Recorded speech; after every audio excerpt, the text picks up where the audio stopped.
Bonjour à tous et bienvenue dans ce nouveau petit tirage collectif. Cette semaine, je viens vous proposer une guidance dans le domaine professionnel.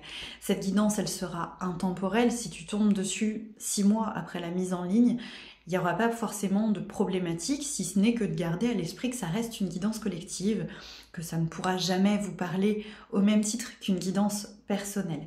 Cette guidance, elle aura lieu dans le domaine plutôt professionnel, mais libre à toi de le réinterpréter pour d'autres domaines si tu sens que c'est juste pour toi, puisqu'évidemment, on reste dans le cadre d'une guidance collective.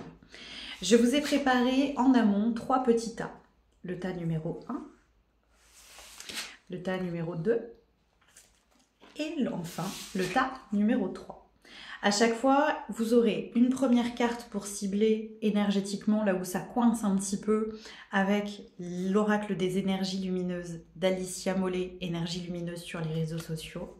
2 cartes pour approfondir le blocage issu de l'oracle de la triade.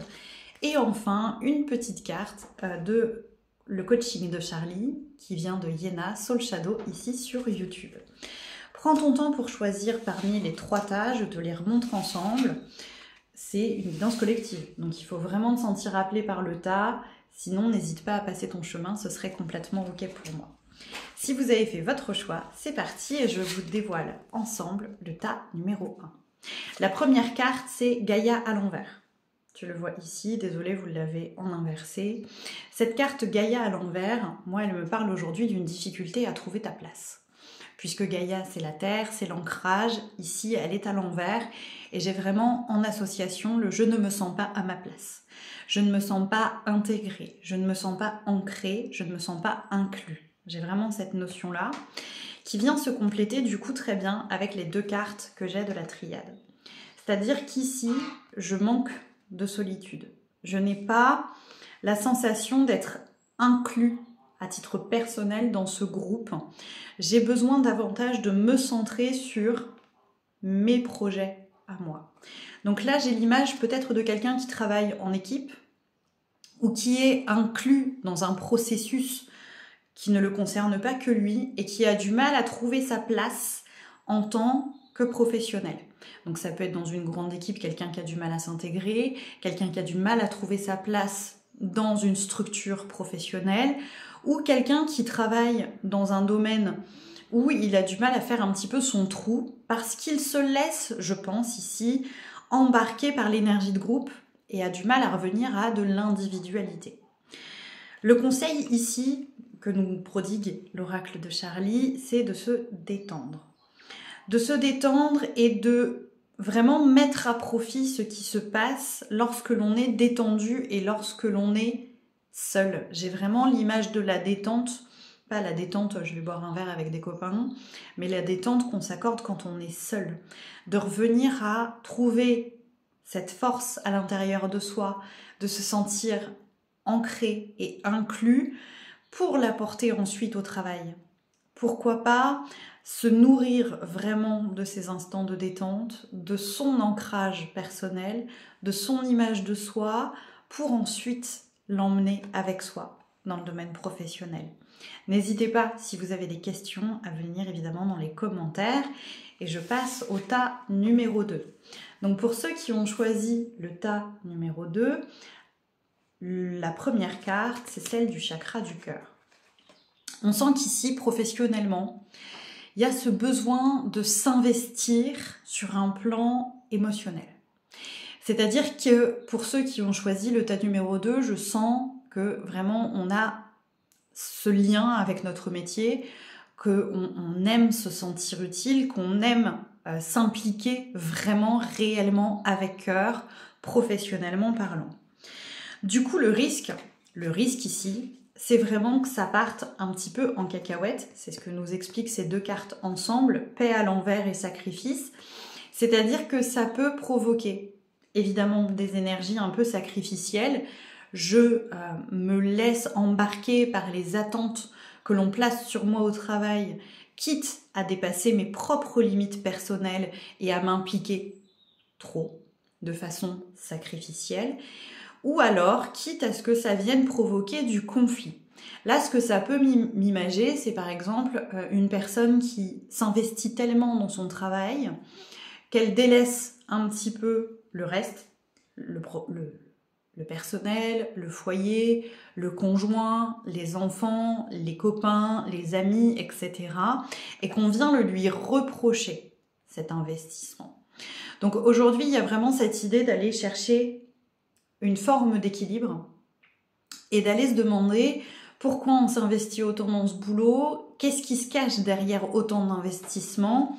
Et du coup, la carte conseil du coaching de Charlie, alors la carte s'appelle la fuite. Ici, je vois plutôt une prise de distance. Pas une fuite, on n'est pas en train de vous dire quittez votre boulot, sauf si vraiment de ton côté tu penses que ça peut être une solution pour toi personnellement. Mais là, ici, dans ce tirage, je le vois plus comme peut-être prendre le temps de sortir un petit peu, d'essayer de redevenir un petit peu objectif, de prendre de la hauteur, pour regarder ce qui fait qu'on est poussé à autant s'impliquer. Quelle peur se cache derrière? Est-ce qu'on a peur qu'on nous dise qu'on ne fait pas assez bien notre travail? Est-ce qu'on a peur d'être considéré comme un moins bon professionnel que les autres? Pourquoi il y a cette implication émotionnelle aussi forte et aussi dense pour toi dans ton travail, de sorte à pouvoir le rééquilibrer et à revenir à quelque chose de beaucoup plus pacifié et de beaucoup plus juste aussi pour toi, parce qu'à aucun moment un emploi n'est censé nous demander de dépasser constamment nos limites et de rentrer dans des énergies sacrificielles.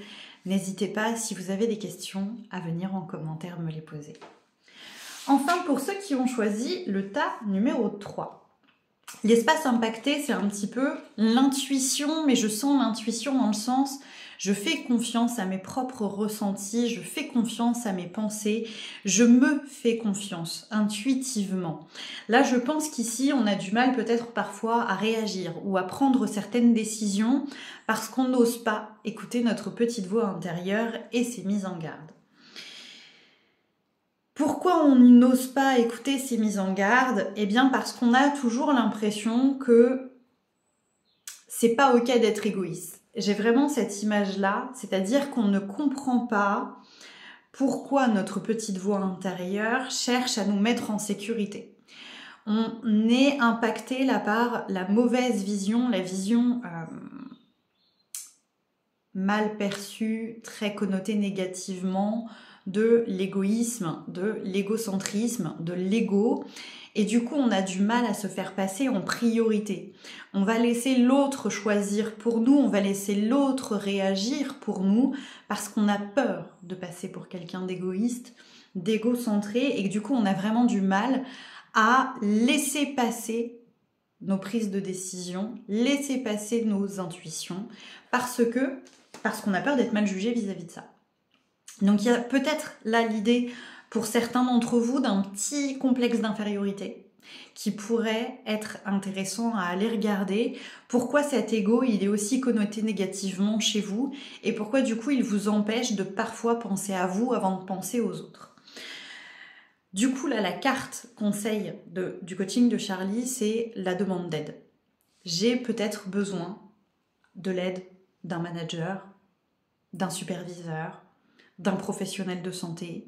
J'ai peut-être besoin d'aide pour qu'on m'aide à enfin penser à moi, pour enfin m'autoriser à laisser passer mon intuition, pour me permettre de laisser accéder mon moi à autre chose que juste être refoulé, placé en deuxième plan, placé en arrière-plan et oser être enfin un peu... Il y a vraiment cette idée là dans ce tirage numéro 3, m'autoriser à amener de moi dans mon espace professionnel. Ne pas être qu'un petit robot formaté comme l'entreprise le souhaite, ou comme la société le souhaite, ou comme les autres avec qui je travaille aujourd'hui, les collègues le souhaitent, mais m'autoriser à ramener de moi dans ma routine professionnelle, dans l'exercice de mes fonctions, dans mon professionnalisme, oser montrer du moi dans le travail. J'espère que ça vous parle pour ceux qui avaient le choix numéro 3. N'hésitez pas à venir en commentaire si vous en avez le besoin ou l'envie. Merci à tous d'avoir regardé cette petite vidéo jusqu'au bout et passez une très belle fin de journée. Ciao ciao les petits chats.